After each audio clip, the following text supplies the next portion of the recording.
Hey Bulldogs, this is Mr. Deano. So I'm going to do a little virtual tour of the classroom. So when we come back in person, you'll have an idea of what the lab is like, especially for those new students.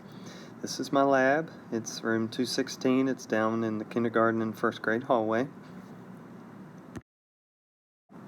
First thing you come to in the lab, right behind the door, is a shelf with a bunch of materials and supplies that I use for my lessons. A lot of building kits and robotics kits. Next to those shelves is a bunch of cubbies that I store other materials and supplies in. These are things that on the lower shelves students are welcome to grab if they need them for a project, but the upper shelves are more for me.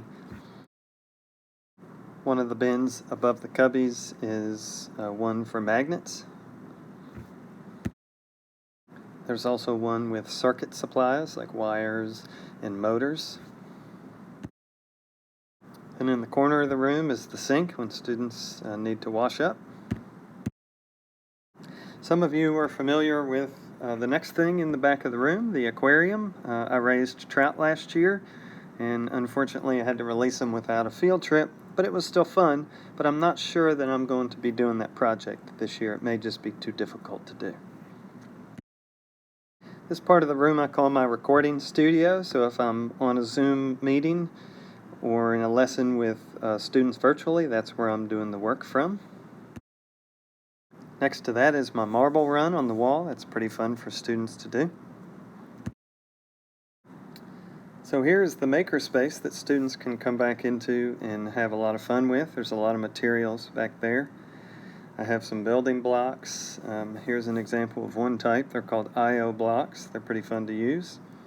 And then these blocks kind of look like gears, but they fit together in interesting ways. I've added some Legos along the way. I have a light bright that students can use where you put the pegs in and it shows a picture. I have spirograph,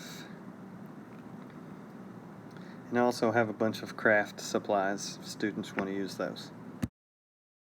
Here are my tables in the lab. They're not really set up the way they will be when we're in person, but this gives me a large space to use while we're virtual.